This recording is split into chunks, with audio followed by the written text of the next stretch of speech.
All right, happy Sabbath, everybody. But with all the audio is better this time. Last week we had some technical issues. I think it's been rectified, and this should be a lot better. Last week it could be heard with a little annoying echo, but now I think it should be better. So we will continue, not just continuing where we left off, but we're going to review of what we had. But as you can see, even as I give this presentation, that I am also in the process of relearning a lot of the principles that we find in the sciences of cardiovascular disease, and the type of things, the type of diet that we need to eat to be able to not only prevent but also to reverse coronary cardiovascular disease, CVD, cardiovascular disease. All right, okay, let's begin. Obviously, we know that on the third day, God created the food that He wanted the animals of the sea, the air, and the land to eat. And they were to eat grass, right? Grass.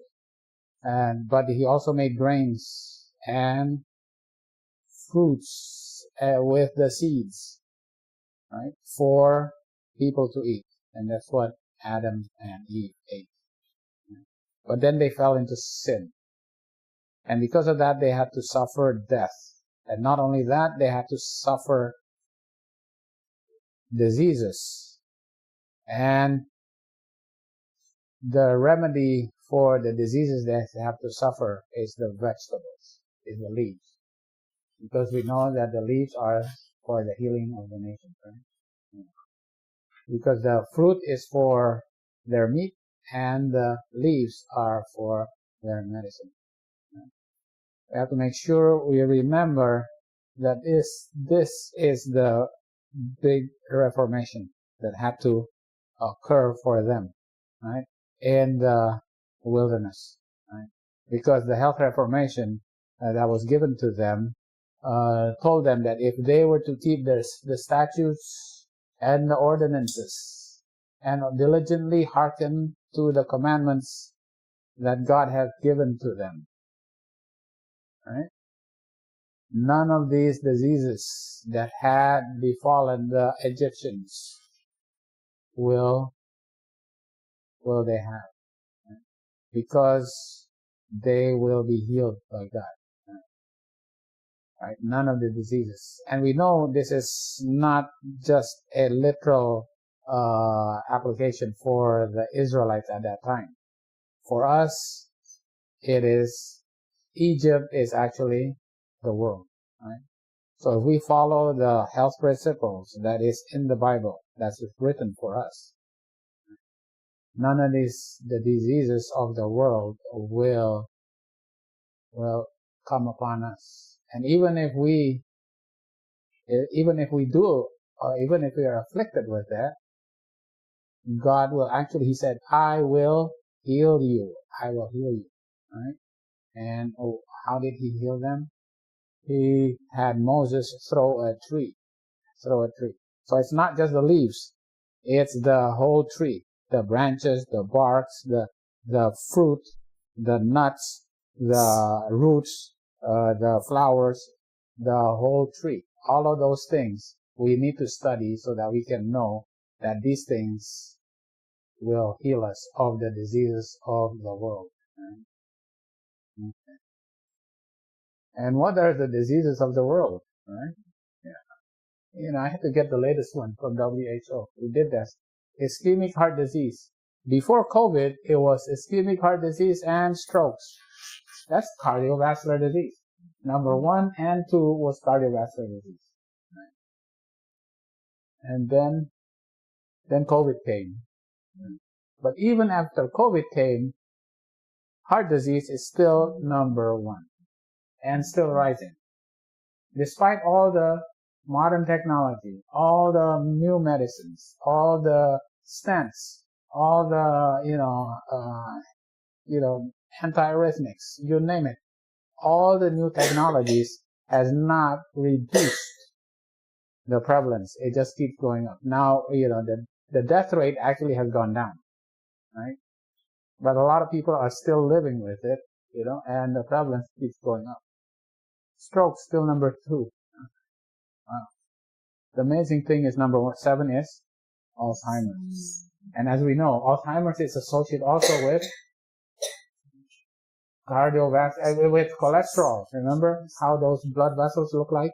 The blood vessels of those who do not have Alzheimer's, and compared to those who have Alzheimer's, I think I'll put that up. This is in this is in the whole world, right? Ischemic heart disease. And then, alright, this is in the high-income countries. Ischemic heart disease, strokes, Alzheimer's. And these are in the middle to low-income countries. COVID. Still, ischemic heart disease and stroke, even though COVID went higher. Ischemic heart disease and strokes, essentially the same disease, right? Alright, I like this. There's a lot of information here. But the biggest thing is these things starts with an inflammation of the endothelial lining. When you start having an endothelial lining become inflamed because of high blood pressure, or your sodium intake is so high, or the inflammation that's going on in your body causes the lining of your endothelium. This is the lining of the endothelium becomes compromised, such that LDL will be able to come in. Because when there's a damage, LDL says, oh, you know what? To damage, you have to make new cells, you need to repair. In that case, you need cholesterol. Okay, let me bring you some cholesterol. Wait a minute. You know what? It's already damaged, and the LDL is oxidized because of the inflammation. And now the LDL comes in and affects the blood, the cells in there to the point that you start making plaque. Right? It starts with a fatty streak, right? Eventually leading to a fibrous plaque that has blood vessels growing into it and becomes a large clot that has necrosis in it. It becomes this huge clot, and then it bursts. It becomes unstable and it bursts. When it bursts, blood clots try to close that burst, but because of the clotting, now you have thrombosis and occlusion, right? So thrombosis, right? Thrombosis. Blood clots. Yeah. Blood clot is for healing. It's actually for healing. Your body says, well, you know what? There's all this opening up. Yeah. Like a scab outside. Like a scab outside. To stop you from. But because of that clot, you actually have a heart attack. And this inside blood is a burn. So what causes the heart attack? Is it the vessel becoming smaller, or is it the thrombosis? It's not the blood vessel becoming small. When that blood vessel becomes small, because the blood rushing it through it, and the pressure becomes so high, and the plaque becomes unstable, and then it ruptures. But before that time, you're okay. Then suddenly, because of that, so the thrombosis, this is what happens. Right? I think it's fair to say that people don't understand this is inside, but the scab is outside. Similar. Yeah, it's also happening on the other side too. So when about to heal, the scab fall out. But because of this is inside the vessel, now that scab will go. Blood, it's inside. If it's outside, it's okay. Just repair. So we had a question, Jan asked last week, when does this fatty streak first start? When does this initiation start? Right? Where's my son? When does this start? Eventually you have a heart attack, in your 50s or your 60s, or a stroke in that age range. But now we're getting younger and younger. We're getting these heart attacks younger and younger. So when does these start? Yeah. And I actually knew the answer, but I didn't put the slide. And the slide is so actually pretty nice here. This is the first time they actually found out when these fatty streaks start. When the soldiers were coming back from Korea, and they did autopsies on those who died in battle. And look at this. 300 soldiers died in Korea. Their age was about 22 years old. 77.3% of the cases, there's gross evidence of coronary artery disease in 22-year-old kids. These American soldiers. 77%, right? There's fibrous thickening to complete occlusion. Look at this. This one of them. It's already, this is the blood vessel, right? It's already blocked. He's only 22 years old. And if at that age, when did it first start? From childhood, right? Black one? This is the whole blood vessel right here, right? So, like, but the plaque is here. Look at how much blood vessel, how much can go through? It's only this much. This whole thing is a plaque. is it hereditary descent? Well, we're gonna see, Yeah. Well, hereditary has something to do with it. Obviously, it has something. The other thing, is it the stress of war that did this? Yes, we're going to say, it's the stress war. Wait a minute. Did that plaque grow that big to occluding this much because of the stress of war? Okay. All right. Now, they did it in Japan. And the people in Japan, compared to the American soldiers, would they eat better? Oh yeah, they eat better. This is in 88. They still ate better than Americans. Okay? And when they did the children and young adults, those aged 1 to 9 years old, right? Here, these are males and females, right? And this is their age. This is the ages between 1 to 9, right? They already have some, right? But a lot more between 10 to 19. Even before 10 years old, in Japan, can you imagine? Who eat better than Americans. They already have fatty streaks, right? Becomes a lot more. Between 10 and 19, 20 and 29. This is in males, obviously. Now they have complicated lesions, right? Fibrous plaques. Complicated lesions are these up here. Right? There are a lot of complicated lesions. These are fibrous plaques. But fatty streaks, the white is fatty streaks. Fatty streaks are already seen in Japanese young kids before 10 years old. Wow. In 1988. This is in 1988. Right? They're already fibrous plaques. Alright. So I put this slide right here. This is the initial lesion. The initial lesion, you can't really see anything. Even here, you start building up some, but you have to see it with a microscope. Many intercellular lipid accumulations. You now have fatty streaks. It starts building up, right? From the first decade. The first decade is what? From 0 to 10. Oh, wait a minute, 0 to 9. Yeah, that's the first decade. You are already making this, by what your parents are feeding you. Right? Did you choose your food at 0 to 9? It's your parents. Wow. Right? Then here from up to your third decade, growth mainly in lipid, right? Clinically silent here.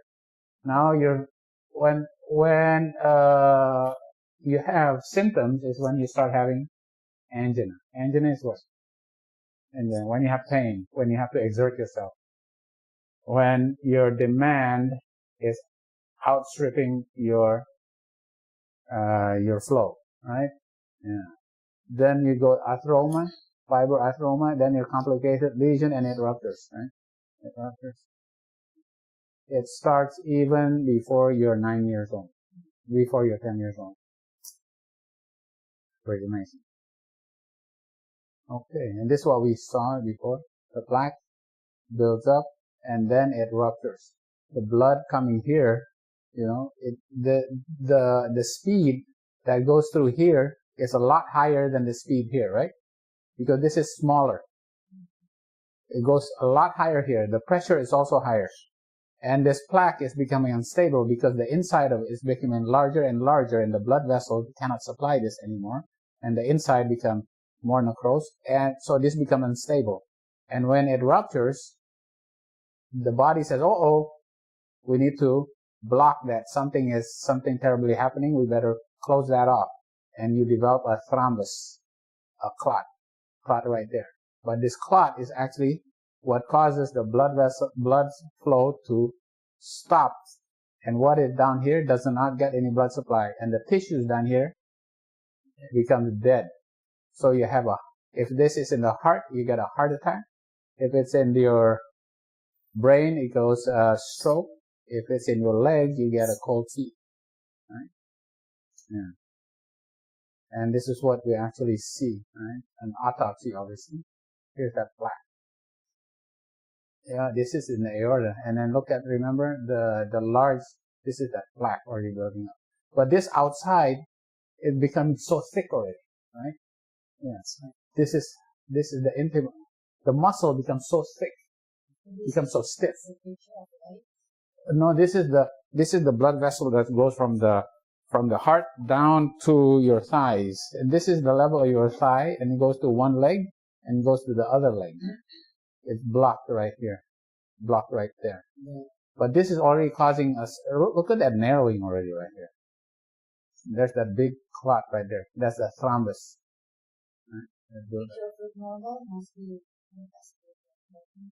No, this is already cut. This is already cut up, or obviously this is not. And that's another. Yeah, this is yeah. This is what the cold leg. It's what Uncle Ucha calls it. The separation of the two common areas over there, right there. That is your belly button area. This is your belly button. This is your belly button area right here. It divides into the left leg and your right leg, or the other way around. But anyway, one of the leg, the other leg. And if the blood flow becomes stopped to this leg right here, because of this clot, this is blocking this way. That's why this leg is blue. Right? And this is a picture. I love this picture. Well, to make a point, I feel sorry for whoever had to contribute to this picture. But these are the blood vessels of those who died who did not have Alzheimer's. And this is the blood vessel of those who died with Alzheimer's. Alzheimer's is not caused by cholesterol plaques. It's caused by amyloid buildup in there's scar and amyloid. There's other factors that causes, but it's associated because of cholesterol building up. Because cholesterol is associated with cholesterol. Look at the blood vessels become so. Look at this. Not much more flowing through here. Look at that. That's going to the brain. Wow, so small, right? Very amazing. Okay, so what do they have to do? Obviously, they have to put in a stent, right? And they put it in, and it's ballooned up, and then balloon down and pull out the stent. So what are you left with? Is this stent right there. But, does this solve your immediate problem? Yes, it solves your immediate problem. But does it solve your underlying problem? Absolutely not. It does not solve your underlying problem. Right? It does not solve your underlying problem. Okay. So, every year, the American, Heart Association, College of Cardiology, ranks the 10 leading, risk factors for cardiovascular disease. The risk factors for cardiovascular disease. All right, from 1 to 10. All right, what's number 1?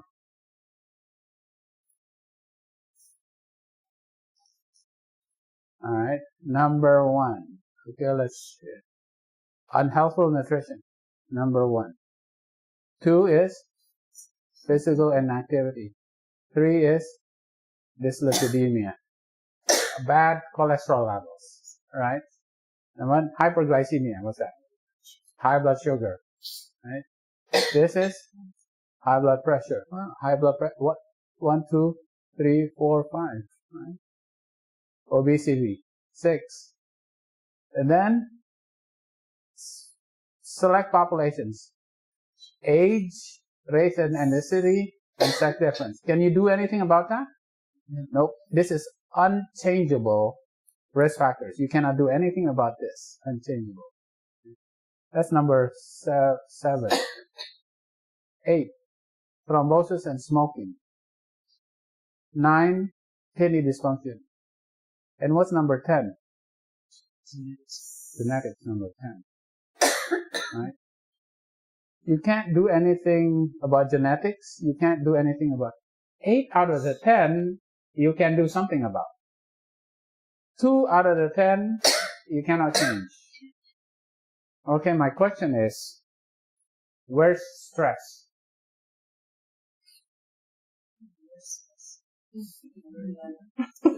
Number 1. My question is, because you ask people, okay, oh, how did you get a heart attack? Oh, I was stressed out. It's not involved. Oh, I was stressed out. Where's stress? Unhelpful nutrition not because we were stressed out. Oh, yeah, that's true. It's But, the cause of well, you know what? When you stress out, your high blood pressure will go up, right? You probably won't want to do physical activities. And then you probably just eat junk food, right? You become obese. And then your diet becomes bad. So, stress also plays in there. Oh, it does. It's a big thing. Because a lot of people become stressed, you sit down and you eat, and you don't get up, you don't move, you don't eat the right thing. So it has an underlying... Absolutely. Yeah. It causes it. Yes. Yes. But, people blame it because why? They don't want to acknowledge number 1. Because they say, okay, what's number 1? But stress causes a lot of these things to happen. All right? It is very crucial that you control your stress. Absolutely. But it is not a direct cause. And you see how you link that stress to religion? Absolutely. The relationship. The other thing relationship does, it promotes adherence to a healthy lifestyle. Yes. Right? Because if you have a good social network, it will actually improve your adherence to this, improve, you physically act more. It improves so many things, but it is indirect, right? But it's so important. So your social network, as well as your adherence and your faith and all of that is so important, right? But also stress is very important, right? But as far as direct effects, right? Direct effect number 1 is diet. It's diet. It's number 1. It's diet. Okay. This is very interesting. The next slide is very interesting. I didn't put this last week, but I actually just learned about it. Who was the first doctor that figured out that having heart attacks and blood clots and high cholesterol is related to your diet? Who's the first doctor that actually figured it out? No, he's not the one in Canada. He's actually a Dutch doctor. His name is Cornelius de Langen. He's the first one in 1916 that figured out that heart disease was related to your diet. Okay. All right. De Langen in 1914. He was sent by the Dutch government to the capital of the Dutch Indies called Batavia. Where's Batavia? Jakarta. Jakarta, Indonesia. Right? Wow. Yeah, it's called Batavia. So And they had it from there and they still have it in so, no. What they found out that the Japanese there had no had no gallbladder disease, had no gallbladder attack, none, and none of them had heart attacks. And they say, wait a minute, how come all the Japanese do not have heart attacks when all the Dutch people who are in Java are having all the heart attacks? Right? Well, what happened? Right? Right? He was the first one to actually figure this out. How could all the Dutch have the heart attacks and the gallbladder problems, and the Japanese did not? Right? And he's figured out it had something to do with the cholesterol level. Right? Okay. And he practiced this is a hospital in Jakarta, which is now called Jakarta, but in the old days called Batavia, in 1914. All right. So this is what was written. He found out there's nobody who was having gallbladder problems. Nobody, right? Nobody had gallstones. The Langen Road is the observance of the vascular phenomenon. Nobody had thrombosis or emboli. Nobody had heart attacks or strokes. So serious in Europe, but most exceptionally here. This is not only true of internal medicine, but also of surgery, where the surgeon needs to take no thought of these dreaded possibilities among his native patients. He doesn't even have to come into the differential diagnosis. You don't even have to worry about blood clots. They don't have it. Out of the 160 major laparotomies, when they do surgery of the stomach, the abdomen, and 5,000 deliveries in the ward, not a single case of thrombosis or not a single person had a stroke or a heart attack. Wow. Right? Why? They figured out the food of the masses which visit our hospitals or polyclinics contain but very little cholesterol and smaller content of cholesterol in the blood. They don't eat food that have any cholesterol in it, and their cholesterol level is very low. And most of them have a lot of infectious problems, infectious diseases. They didn't have the diseases of Egypt, right? Blood clots, thrombosis, and gallstones. Right? Whoever in hospital or elsewhere, we give the people diet rich in lipids, right? If they increase the amount of fat, like the Dutch diet, what happens? The quantity of cholesterol in the blood rises at once. And they see that the Japanese seamen that was those who work in the ships and go to Holland, and then they start eating Dutch food, their cholesterol level goes up. Right?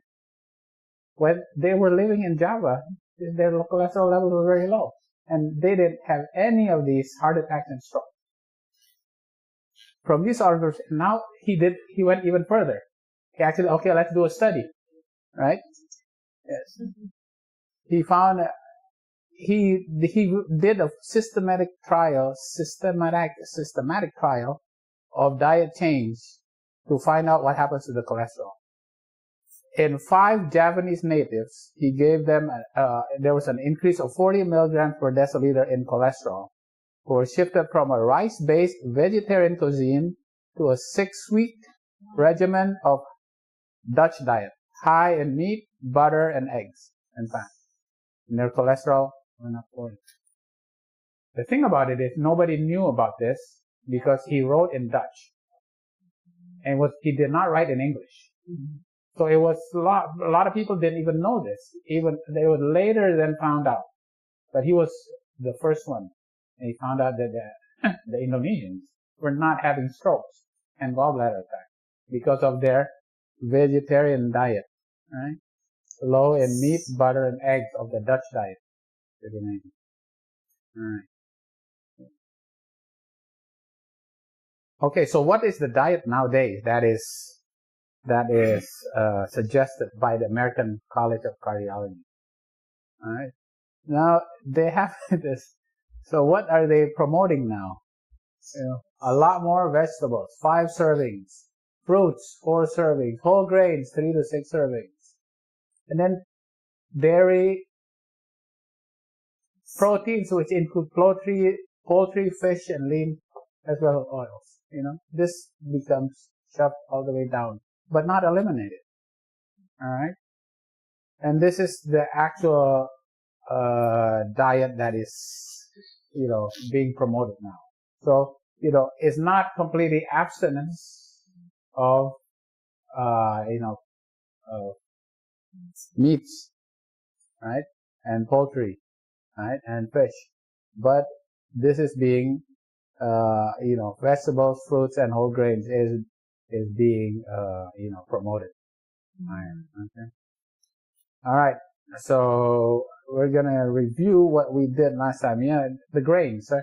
So now, remember, the grains was created on day number 3, right? And why is the grain so important? Let's go back to the Bible. Why is the grains? The grains. Even in the College of Cardiology, they said, okay, you got to eat more whole grains, right? Okay, let's go to the Bible. Why is the grain so important? Right?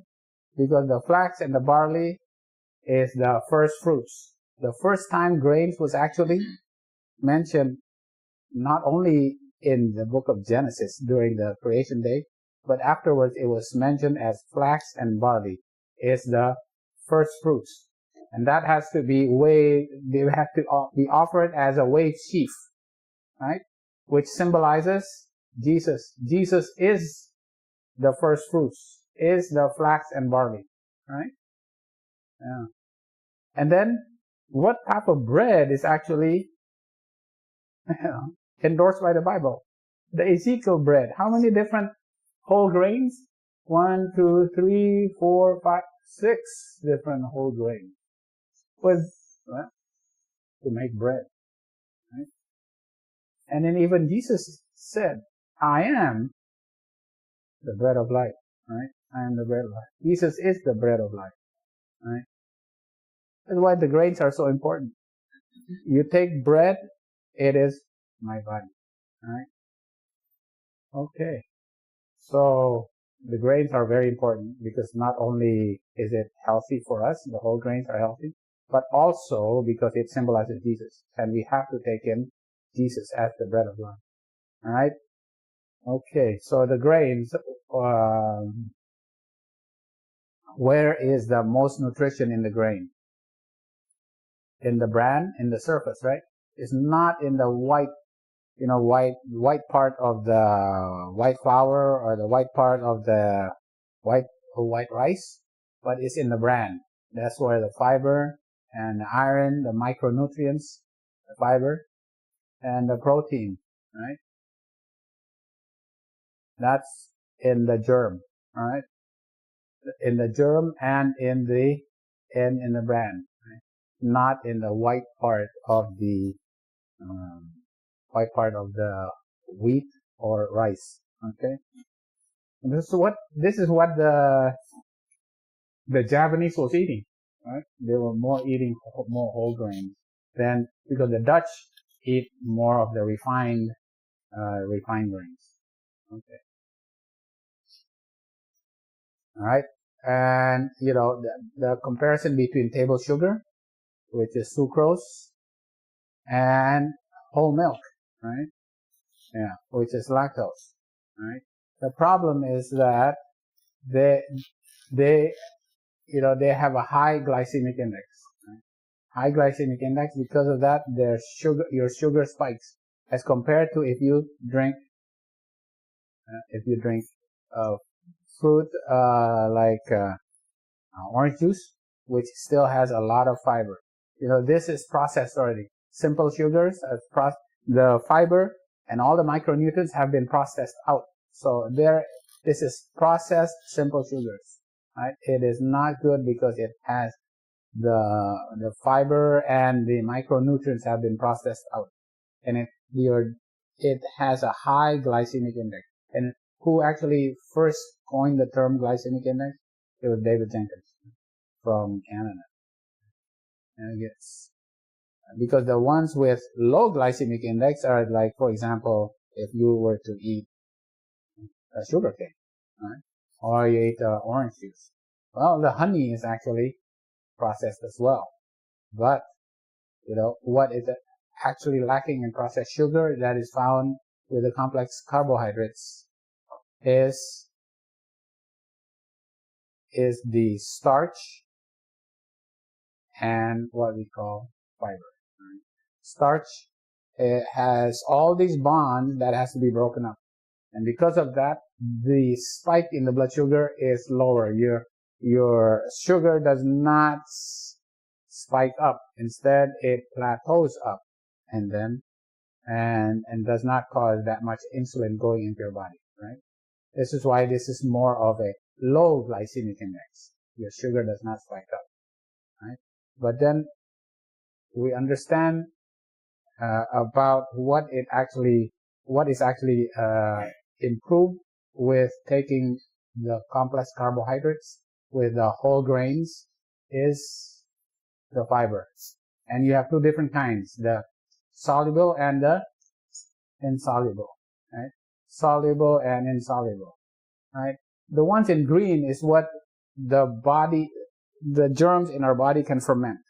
So these are the insoluble fibers, right? And these are the soluble fibers, right? The insoluble is not absorbed. It has a lot of cellulose, right? It has a lot of cellulose. It's like eating cardboard. It's like eating bark, okay? Yeah, that's the outside part. That's all the cellulose and the hemicellulose, lignins. And the type of foods, this is what it looks like under the electron microscope. Compared to the soluble fiber, which is soluble. Look at that. It actually kind of liquidy, right? Beta-glucan. Remember beta-glucan, xanthin gum, inulin. But also psyllium and pectin. It is soluble. Oh, it is. Psyllium is not broken down by the germs in your gut.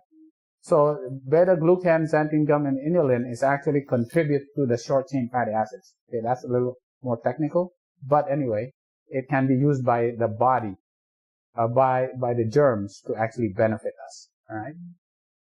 These are the ones. And the one in the green is actually used by the germs to benefit us. All right. But what the main reason for this slide is differentiating between insoluble and soluble, right? So what kind of food is high in insoluble? And what does insoluble do? It sweeps the inside of your colon, right? It sweeps. And it increases the bulk of the stool and improves constipation, right? And these are, it has a lot of insoluble. Not that it doesn't have any soluble, but most of the fiber is insoluble in these type of foods, right? Okay, it sweeps out. It sweeps,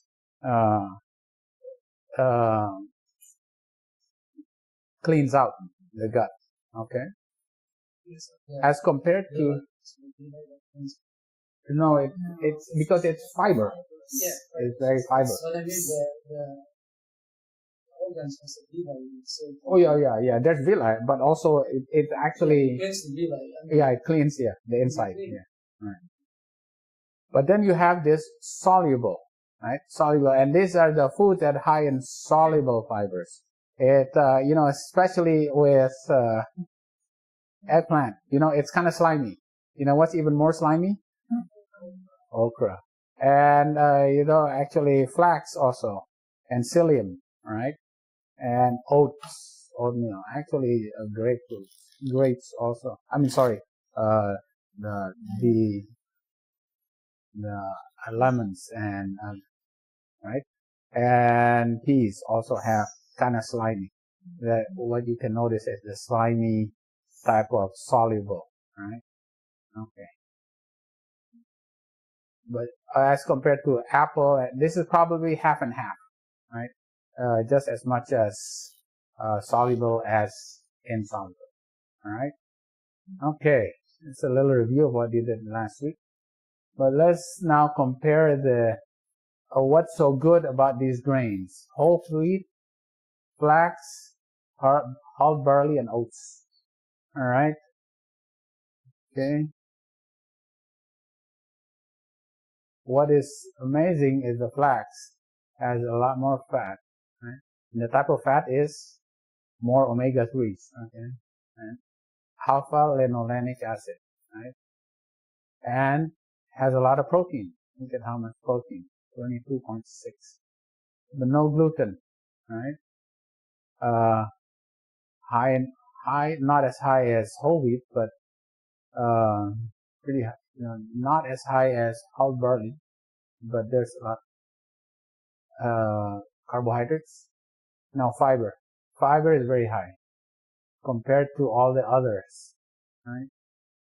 But oats is not that bad. Not that bad as compared to the white rice and brown rice. Okay? White rice and brown rice. What is good about flax is the amount of phytoestrogens. And what is phytoestrogens? It's active ingredients that fight against cancer. Right? Fight against cancer. Right. Now let's compare that to soybeans, which is not a grain, but what is soybean? It's a legume. Right? How much fat? Pretty low. Alpha-linolenic acid. All right. Kind of low. Right? What about protein though? Pretty high.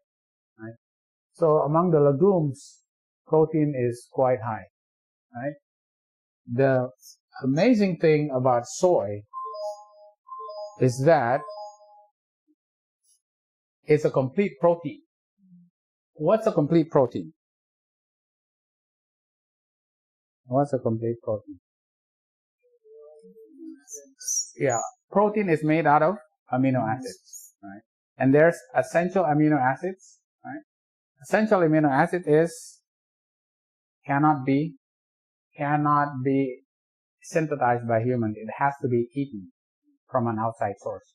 There's 11 of them, right? You have to eat it, right? You cannot eat it. You cannot make it in your body. The others, you can make it from other sources, right? But those amino acids are essential, right? So when you're eating food that is complete protein, it has all the amino acids, including the essential amino acids, in a good amount, in the amount that you need. Now the plants are called incomplete, not because they don't have all of it, but the ones that are essential are low, right? The essentials are low. So this soybeans is a complete protein. They have all the amino acids and in a good quantity, right? These others are low, mostly low in lysine, right? Low in lysine. So they say, oh, okay, well, maybe you should eat. Some people said, oh, maybe you should eat different kind of food that will complement the grains, that will increase the amount of lysine. So they say, okay, beans have more lysine. So if you add rice and beans, it's complementary now, right? For example. But soybeans, the point of this slide is that it is a complete protein, and it also has isoflavones, right? It's the phytoestrogens in protein that is in soybeans. All right? Okay. So what has that to do with cholesterol? Right? So how does the beans, the grains, help you in fighting cholesterol? Right? Because cholesterol which is found in the animal products here, do not have any fiber. And these type of foods that is high in fiber have no cholesterol. So they're like exactly the opposite, right? And opposite. So how does these type of food, which have a lot of soluble fiber, help you, help your cholesterol level does not go up, right? the precise mechanism of action of soluble fibers found in this type of food, soluble fibers, the one that is kind of liquidy, right, has not been elucidated yet. The most prominent mechanism of action is likely due to the ability of soluble fibers to form a viscous matrix. Viscous matrix, so it becomes viscous. It becomes thick in the intestinal tract that impedes, that blocks cholesterol uptake in the enterocyte. Okay? Right. This is the cell for which their fat is supposed to go through, right? Has to go through, right? All this fluid, right? That is covered with fluid. But when you eat soluble fiber, that soluble fiber makes this thick. So the cholesterol is difficult to go through, right? And then if cholesterol goes through, it does not go to the blood vessel, but it goes through the lymphatics. There's the lymphatics here. And lymphatics, right? This goes to the lymphatics. But to get through all of this, especially if it's thick with soluble, decreases the amount of cholesterol that goes into you. So what happens to that cholesterol? It's sent out. It's flushed out with all the other fibers, with the soluble fiber, with the insoluble fiber. It all goes out, right? It goes out because so one of the way it does it is by reducing the amount that actually goes through this. Now, that's water becomes thick water, becomes kind of like viscous. Viscous becomes thick, right? Because the soluble fiber becomes thick, right? Make sense? Right? Yeah. Okay. All right. So here's the mechanism. You gotta stay with me here, because this is not the easiest thing, but I'm gonna put it up here just to make it, just to explain it. All right. So you got your mouth, which accepts the saturated fat and the cholesterol. Okay, this is saturated fat and cholesterol, right? Goes to the mouth, to the stomach. Now it's broken down, right? It's broken down, become kind of like a oily goop, right? Right, a blob of fat, right? And it goes into your small intestines, all right? Okay. Right, this is broken down to like little micelles, all right? It's just small, right? Right. So this is what it looks like. Let's say it's just round, but can it actually mix with water that's in your stomach? Does fat mix with water? No, it doesn't mix. So how does it go through that water so that it can be absorbed, right? Yeah. This fat sends a signal of cholecystokinin and makes the gallbladder, which has bile salts, which is made from cholesterol, right? Cholesterol makes bile salts, right? This bile, it's actually a mixture of pancreas, the enzymes in the pancreas, but also the cholesterol that's from the liver. It's mixed right in there, right? And it's mixed with protein, right? So this cholesterol that is yellow, right, is mixed with this, with some amino acids, so that the outside part becomes soluble in water, right? But the inside is still fatty, so that it protects the fat, right? So it protects the fat. The water is outside. Now it can travel into water, right? Because it protects the fat inside, right? It's called a micelle. All right? Yeah. Now it can travel, it's like soap, right? That's right. Now it can travel to water, it can go and so it becomes small like that, right? Yeah. And now you add it up to these micelles, right? Okay. And then now it becomes this way. Now it can go to the cell, right? When it goes to the cell, I have the picture of the cell here. Remember, the cell is covered with water, right? Okay, I have the water outside. Now it can actually go through the water and into the cell, right? Because the outside is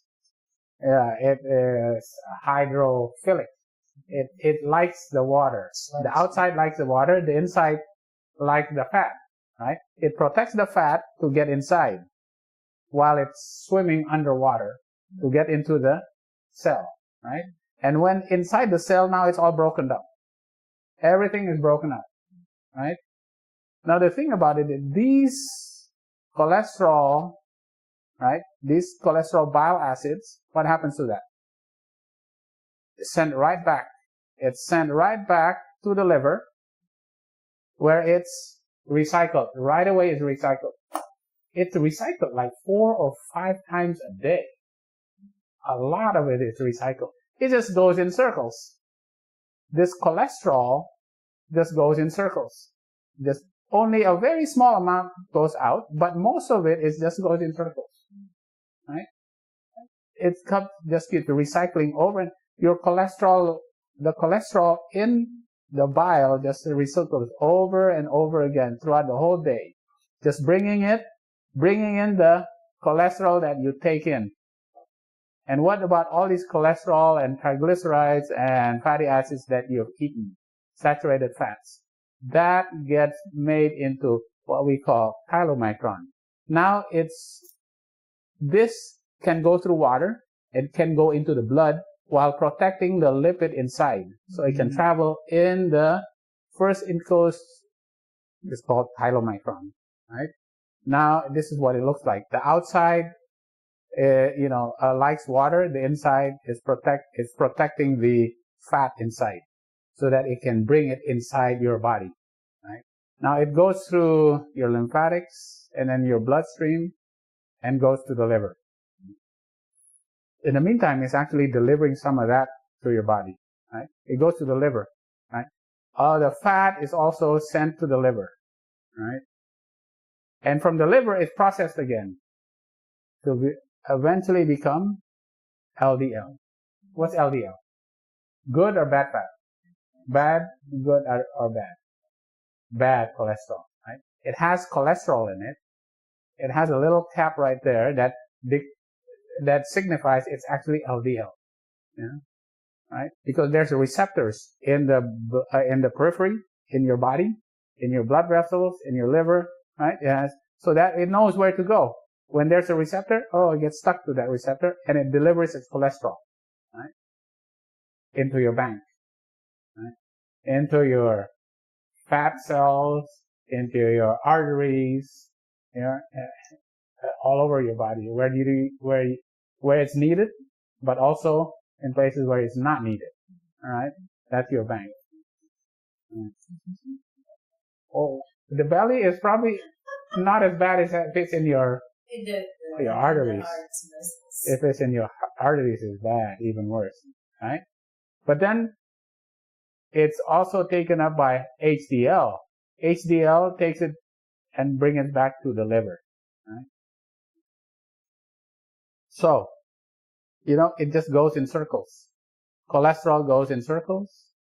But if this is called the enterohepatic, it just goes in circles like this, right? If you just leave it like that, it's okay. But the problem is that you keep adding to the circle, right? So if you keep adding to the circle, eventually it adds up to the LDL, right? If it stays in the circle, it's okay, but you keep adding to it, so it keeps depositing into your bank, right? So your bank becomes fuller and fuller and fuller, and your cholesterol plaques getting thicker and thicker in your blood vessels, and your waist circumference becomes bigger and bigger, and you're more obese. Your liver contains more fat, your bank becomes full, right? Yeah, that's the problem, right? Yeah. Okay, that's HDL. HDL is supposed to bring it out and take it out of your bank, right? Brings it out right? And this HDL that brings it out becomes the cholesterol that's made into bile acids. So now you can see here, bile acids is made out of cholesterol that comes from your bank. Okay, so here's how can we improve, how can we get rid of this cholesterol that's in your bank, right? continue to have it come out here, continue to come out as bile, but stop it from becoming reabsorbed. So you have to block reabsorption of this bile, right? When it comes out, you don't want it coming back in. You have to block this reabsorption, right? And then you need to block this from going out this way, right? So there's an opportunity of blocking this, all right? That's where you need to concentrate. Okay, right? Because here we go again, right? This is going in a circle like this. The bile just goes in circles. And this is all cholesterol, remember? This is all cholesterol. Bile is cholesterol. That you have a lot of it. People who eat a lot of, like the Dutch, who eat a lot of Dutch food, have a lot of gallstones, right? There's a lot of cholesterol here, right? And then this builds up, LDL goes high, right? LDL goes high, right? And you build up your bank, right? In your visceral and your peripheral. Visceral and peripheral fat deposits, and in your, this is the dangerous one, in your fatty streaks and your plaques, right? What's supposed to take it out is the HDL. It's supposed to take it out, right? And then, and it adds it to here. But the problem is that it keeps recirculating. And it does not, only a small amount comes out, but a lot of it goes in. So eventually, this bank becomes fuller and fuller, right? So how do you resolve this issue, right? Where do you need to block it? You need to block it right here, right? You need to block reabsorption of fat. You need to block fat from going in, fat from being absorbed, and also bile from being absorbed, right?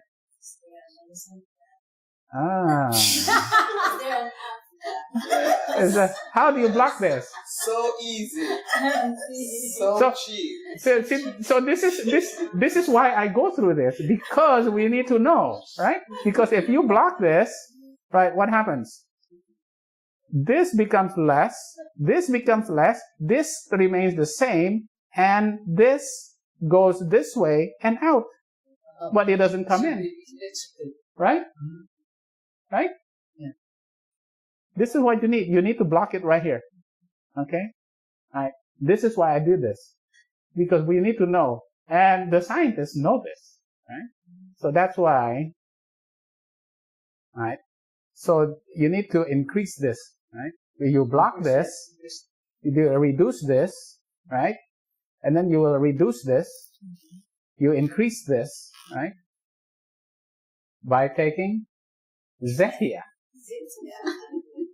See, you knew where I was going. But I stopped it.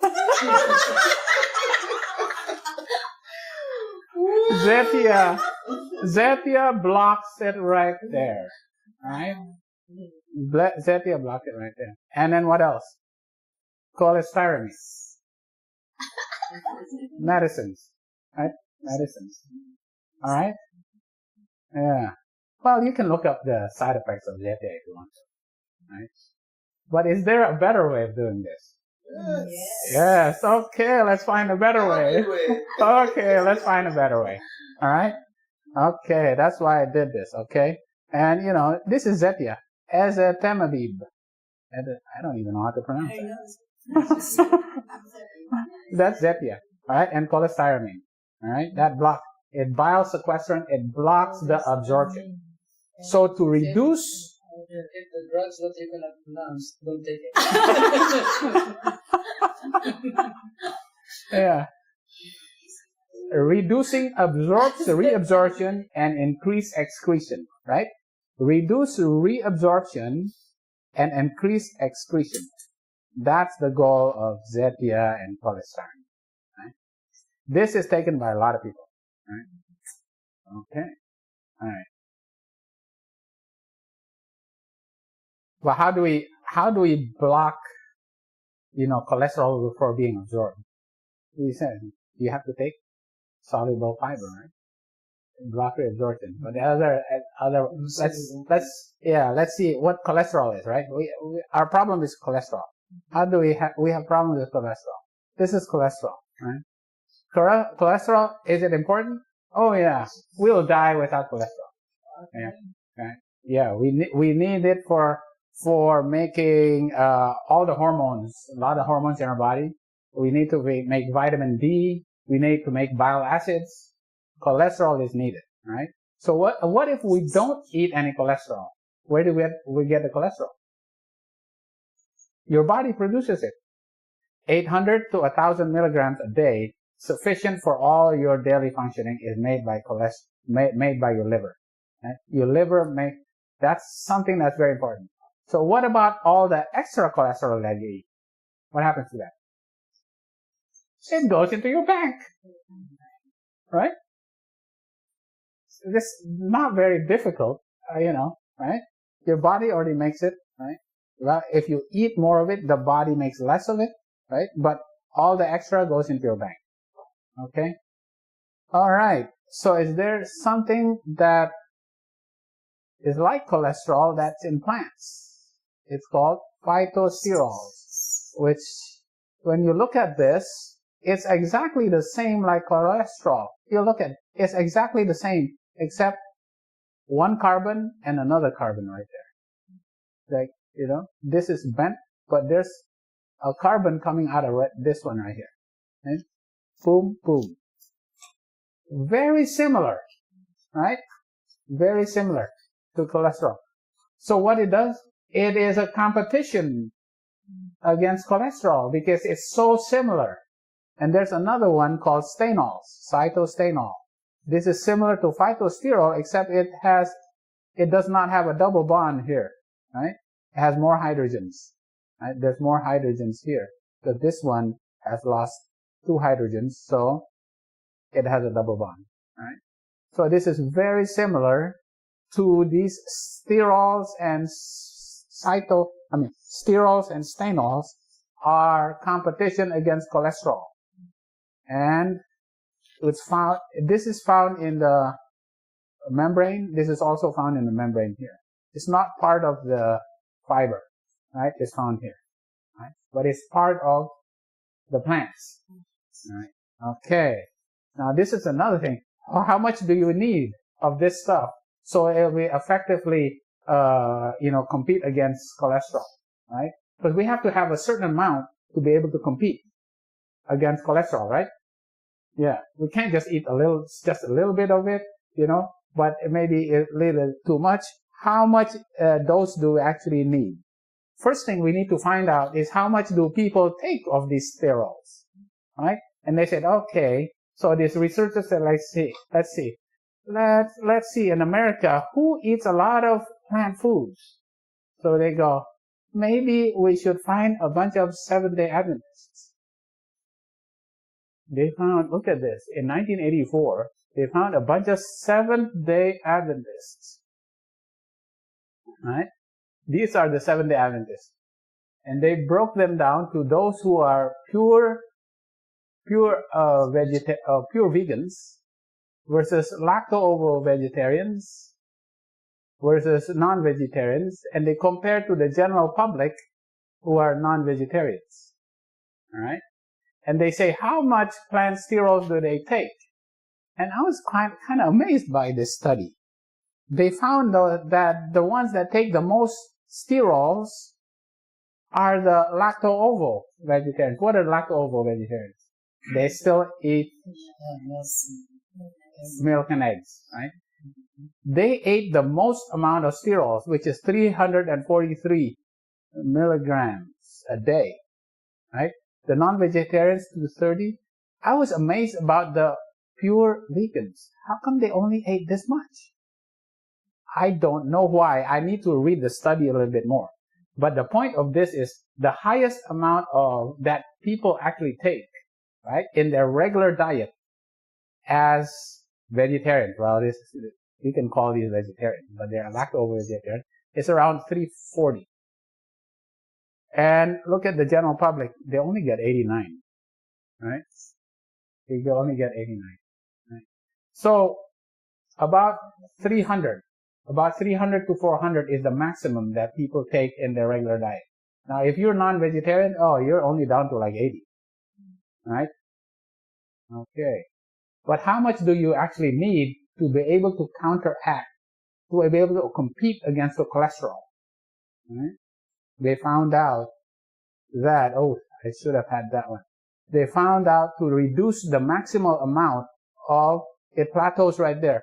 You eat all these sterols and stanols, you go 1, 2, 3, even up to 9 grams. After about 2.5, between 2 to 3, it plateaus out. There's no use of eating more than 3, right? So you go 2 to 3. People are generally eating the maximum. Even vegetarians are eating only 300. You need 2,000. You do not even. So how much is that? 2 grams is how much? Let's get an avocado. You have to eat 17 whole avocados in a day to get 2 grams. 17 avocados. What about bananas? You have to eat 130 bananas a day to get 2 grams. So they said, no, that's pretty impossible to bind up with the cholesterol, to get to 2 grams. Yeah. So, and that, right? So that is why, they found out, right? This is done by Jenkins, alright? Jenkins found out, right? They say, if you eat enough, steroids and stanols, right? That are found in spreads, fortified spreads and margarines, as well as some dairy type foods, which is yogurts. Certain yogurts are fortified. And food supplements that are capsule and tablets, right? You can consume up to 2 grams of it a day, right? But you make sure you also eat what? What is important when you do that? You actually have to eat fats as well, right? Because that fat brings out your bile acids, and that's the cholesterol that needs to be coming out and stay out, right? And that's what the plant steroids,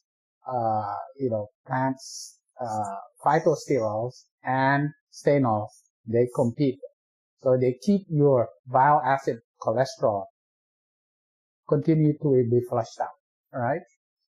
And how do you take it? You need about 2 grams a day, right?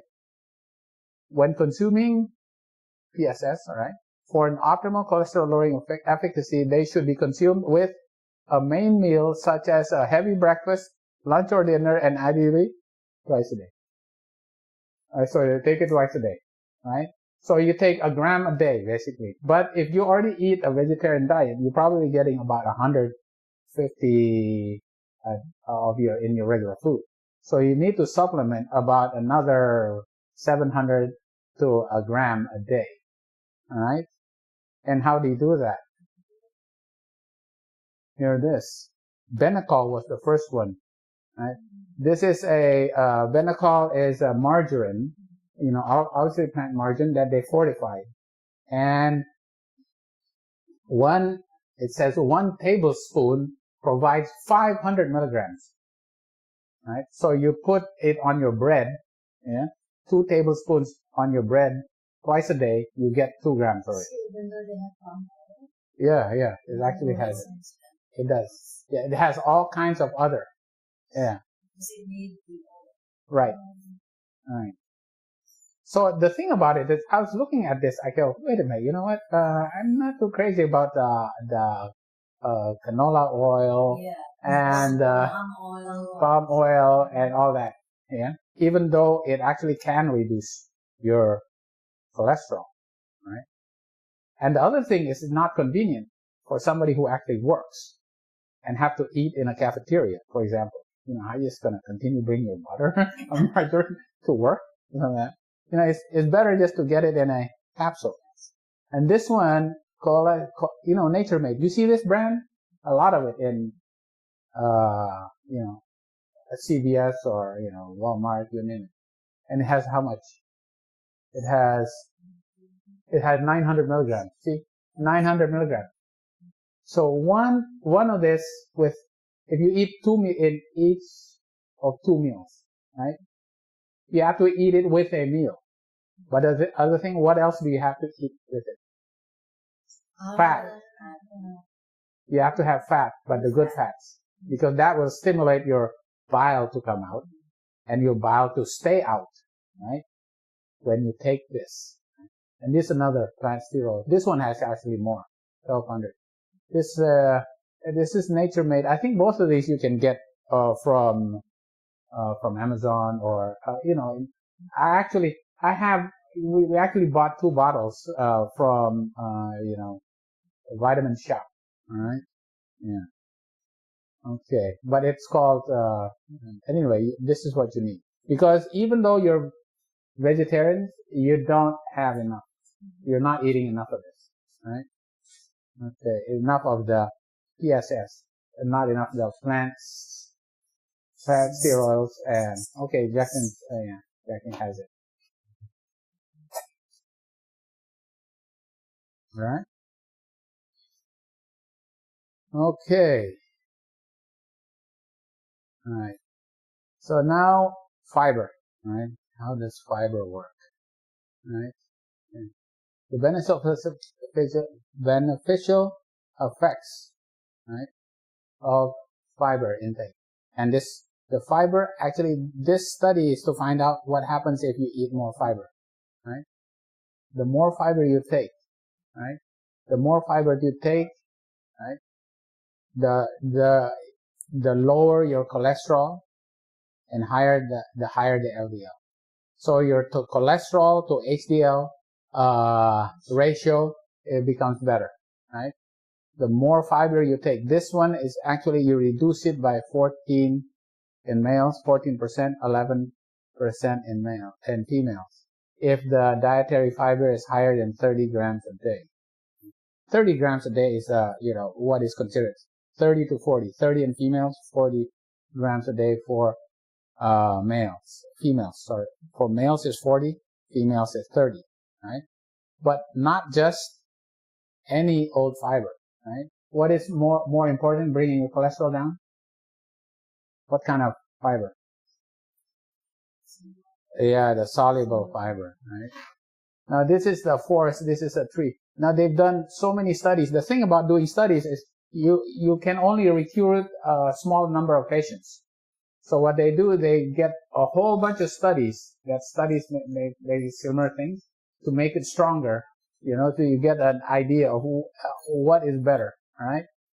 The results become stronger statistically, right? And this is the effects of the type of fiber, right?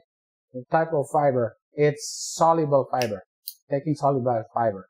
That's from 3 apples or 3 bowls of oatmeal a day, right? In 3 grams. The net change on cholesterol. Your cholesterol goes down, right? It says 2%. Wow, 2% is not that much. Yeah. The thing is that, you have to add multiple different things, right? You can't just use one. So he says, okay, I'm just gonna stop eating all fats. Well, that only reduces your cholesterol by a small amount. Right? Just say, okay, I'm just gonna be vegetarian, right? That, there's gotta be more to that, because it's a multifactorial reason for why your cholesterol is elevated, right? So there's multiple things that you have to do, right? So taking soluble fiber does reduce, according to multiple studies, right? It does reduce it. On this study, about 2%. All these studies, right? High intake of soluble fiber was associated with significant increase in total and LDL cholesterol in 60 to 70% of these trials, right? Okay. All right. What about oat beta glucan? What is beta glucan? Remember? It's a soluble fiber in oatmeal, all right? Oatmeal, all right? It reduces your cardiovascular risk and reduces your LDL cholesterol. Wow. They have to take so many studies together to find out that it does reduce, right? It does reduce. All right, let me find it. They have to find, look, all these studies, they have to combine it to get 3,974 participants, right? And the beta-glucan that is found in oatmeal, right?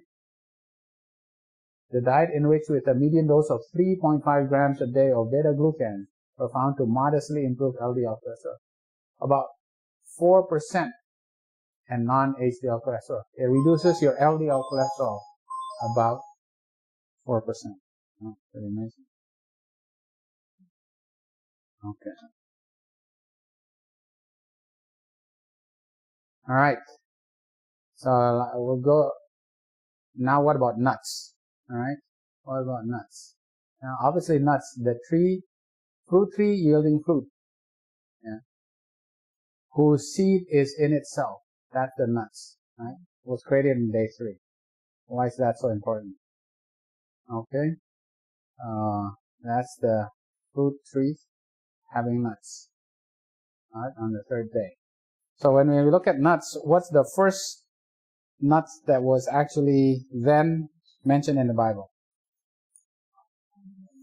It's nuts and almonds, right?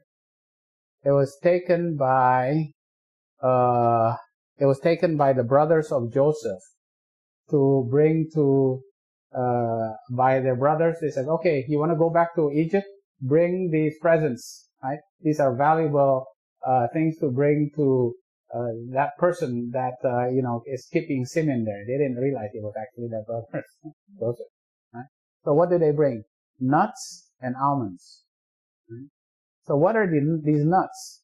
So nuts, both nuts. What nut? Pistachio nut. Right?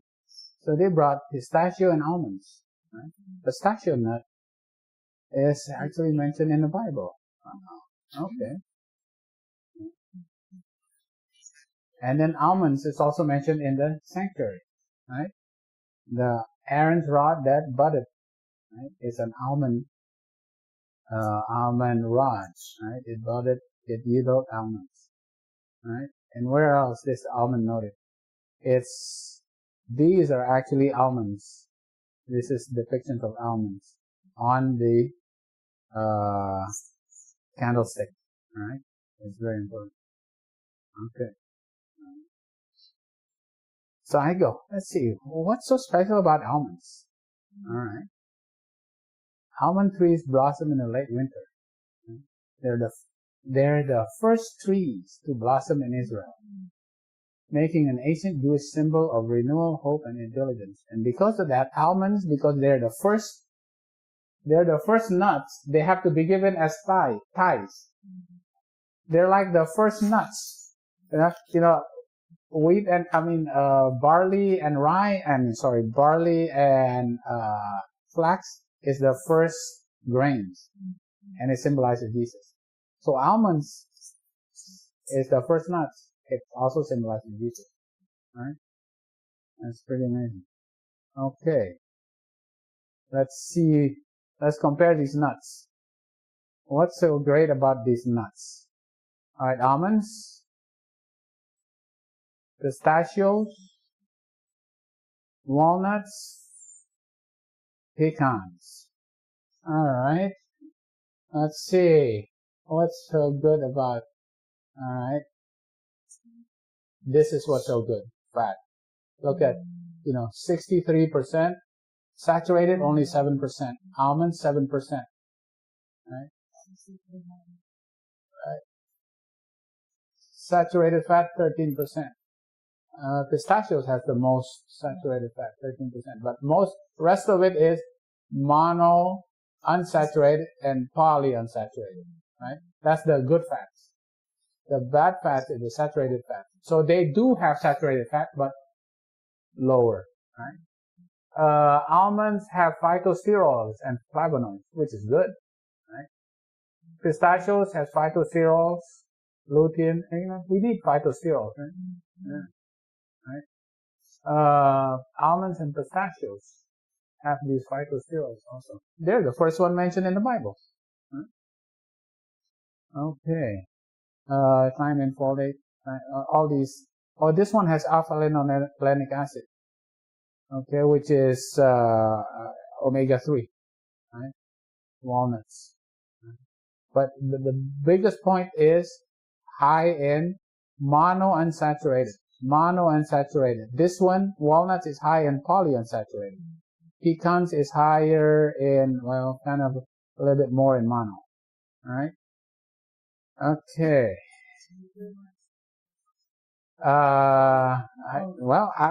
We'll go there, okay? We'll try to go there. It's actually, yeah. And now let's compare that to cashews.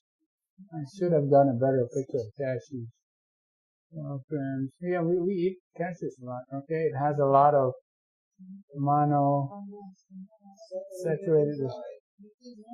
saturated is higher, right? A lot more saturated. Yeah. Well, I guess you can taste it maybe, right? It's more saturated. All right. Let's compare almonds.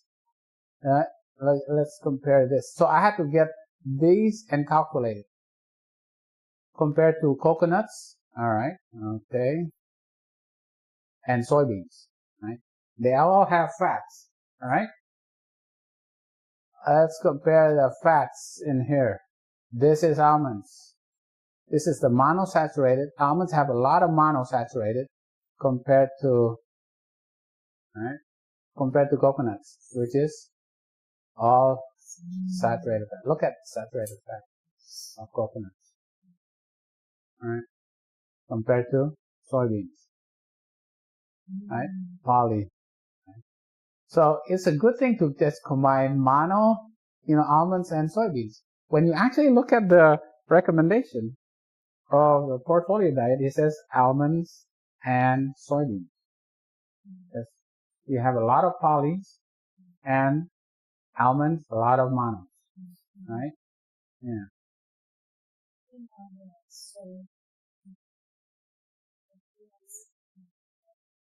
Yeah, but obviously, soy milk and that type of thing. But this is the differences. All right, the differences: the mono and saturated and the poly. All right, let's look at the difference. What's the difference between these fats? All right, we've done this before, but this is a saturated fat. Right, there's no double bonds. It's all saturated with hydrogen. Right, it's all saturated. It becomes flat like that. Because it's flat, it all stacks together and it becomes solid like butter, right? It's solid like butter, right? That's why when you kind of think like that, it solidifies in your arteries. Right. But butter comes from, obviously, milk, right? Yeah. Which comes from the cow, right? All right, but also skin and I should have fish also here, but yeah. But actually it's less. I actually have it on previous year. Last night I did it. It's less, right? But this is saturated fat. How much? Right? Compared to the unsaturated fat, because unsaturated fat has a double bond right here. It's not full of this hydrogen. It has one less hydrogen. Make it like a little hockey stick, right? It's unsaturated, right? This is a monounsaturated because only one double bond, as compared to polyunsaturated, which has two double bonds. Becomes so what happens when they stack together? They're more liquid. Yeah, that's why they flow, right? They're more liquid, right? As compared to this is more solid. Okay, all right. Let's look at the percentages. 63% saturated fat. 67%. Ham, 40%. Beef, 50%. Chicken, 30%. Now look at the tropical oils. Tropical oil, this is what? Palm. And this is the coconut. and compared to avocado, right? This is the plant fats, right? They all have saturated fat. This is 50%. Wow, just as much as beef. More than chicken. What about? Oh, this is 15. 82. Yeah. Wow. But 82. the saturated fat from the plants is still better than saturated fat from the meat. Well, the problem is that the saturated fat is still saturated fat. The good thing about it is that it has still a lot of fiber and have a lot of micronutrients in it. Yeah. Although when you have problems with fat, you can see you have a reason why the American College of Cardiology and the American Heart Association also says you have to avoid tropical oils for your heart health, right? And then what about monounsaturated? Which kind of nuts have high in monounsaturated? Almonds. What about polyunsaturated? Soy. Right? Yeah. Okay. We're nearing our end here. Yeah. But I just want to make sure that, this is, what happens with what LDL and cholesterol if you take saturated fats. We got two more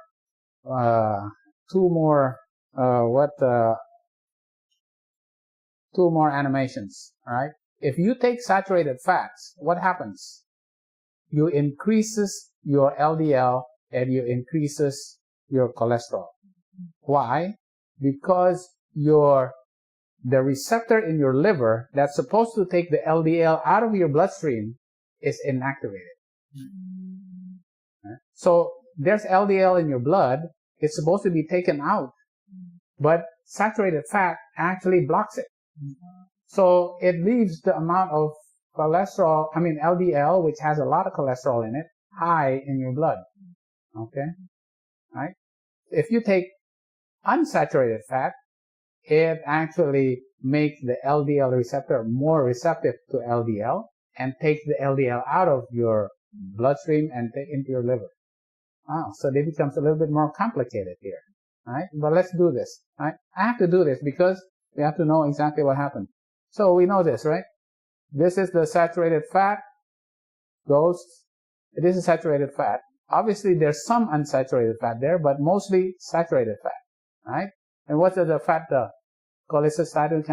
Cholecystokinin causes the gallbladder to make, bile, right? Right? So this comes down and mixes with the saturated fat, right? And makes micelles, right? Micelles go into the blood, right? The fat goes into the blood. The bile acid goes back up here. Right? But the saturated fat goes into the lymphatics, right? Only a little bit comes out, right? Most of it goes inside, goes into your circulation, and goes to the liver, right? In your liver, the saturated fat accumulates in your liver, right? But then saturated fat also goes as part of VLDL and eventually LDL, right? It goes into LDL to your bank, goes into your coronaries, right? And it's supposed to come back out again, right? It's supposed to come back out. Now the thing about it is, when you have you take a lot of saturated fats, yeah, the saturated fats supposed to go here as well, right? It's supposed to go here and be taken up by these LDL receptors on the liver, right? So there it goes. There it's supposed to be taken up and goes inside, right? To be made into bile and goes out, right? It's supposed to go like that. But saturated fat blocks it. And because of that, this goes up, right? It blocks. It doesn't keep going. LDL goes up, right? The amount of LDL just keeps going up. And because LDL has a lot of cholesterol, your cholesterol goes up too. Right? All right. Now let's see what happens. Oh, I should have made this one a little bit better. Okay. I'm not done with the animation. All right. Sorry about that. I'll clean it up next time. All right. If you have a lot of mono unsaturated fat, or let's say saturated, unsaturated fat, okay? You have unsaturated fat. This fat causes cholecystokinin to combine to make, now you have unsaturated fat, but because this also has sterols, right? The sterols are like this green. It competes against the saturated fat, right? But it's all combined with the fiber, soluble fiber, which is like a liquid, right? All this liquid. And it kind of blocks, right? Because it blocks all this, it comes out. It gets flushed out. And most of the sterols and the stanols get flushed out, as well as some cholesterol gets flushed out as well, right? The thing about it is, some of this cholesterol, this unsaturated fat still goes in. It still gets in, right? It still gets in and circulates to the liver, and it becomes unsaturated fat, right? And then when cholesterol that is made by the body, right? Because cholesterol made in the liver, right? Goes out, supposed to go up here, some goes back. This unsaturated fat increases the uptake. So a lot more goes back here, right? So it reduces your, sorry about that, it reduces your LDL and your cholesterol. Yeah. Because more of it goes out, right? Because you're taking unsaturated fat. And because it goes down here, and it goes out as bile, and it gets flushed out. So your LDL goes down, and your bank goes down, right? Everything goes out. It goes out this way, it goes out this way, and it goes out here, and goes out here, right? More get flushed out, right? And that's how you flush out more cholesterol, right? A lot of technical stuff, right? Yeah. Right? So this is kind of like the studies that they've done to see what happens with monosaturated fatty acids. Okay. If you take a diet, and after 4 weeks you take mono unsaturated fats, right? Your HDL remains low, right? It remains low, right? And what happens to your LDL? It goes down, right? This is what happens if you eat more mono unsaturated fats. It reduces your LDL, right? Mono unsaturated fat increases the effectiveness of cholesterol lowering dietary portfolio. Despite statins, even if you take statins, the potential benefits for cardiovascular risk are achieved through increase in HDL, further reductions in the ratio of total HDL, cholesterol, and reductions in C-reactive protein. Actually reduces inflammation, right? Right. So, yeah. You know what? Next week I still have to keep going because there's still more about the portfolio diet. We have to go a little bit more into the portfolio diet, right? Yeah. So this is what the portfolio diet, right? Portfolio diet. Okay. Eggplants, almonds, soy milk, chickpeas, right? The four pillars of the portfolio diet. We'll go into what the portfolio diet, but it's basically eating more soluble fiber, right? Eating more plant protein, right? And they suggest soy protein. So soy protein is high in polyunsaturated. And then they say increase nuts. And their recommendation is actually almonds, because almonds is high in monounsaturated, right? And then also you take 2 grams of polysterol and stanols, right? So we'll go into that a little bit more, but we have to go next time we do a little bit more of the proteins. You know, why the proteins is important. So, you know, you don't have to just eat, right? You know, some people are allergic or don't want to be taking soy protein. There's other proteins that they can take. So that's why it's a portfolio. You need to take 50 grams of protein, plant protein. You can pick and choose from all these proteins, right? Pick and choose 50 grams. Which one is the best? Because if you can choose your own portfolio, it increases what?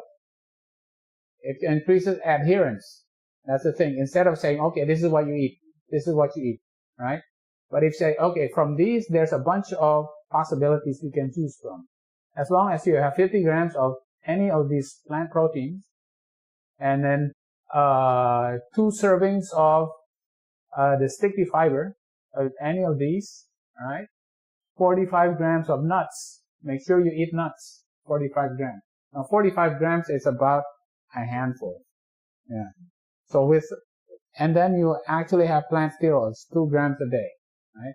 So when you eat more nuts, you know, half a handful every time you eat, with, you know, sterols and stanols, right?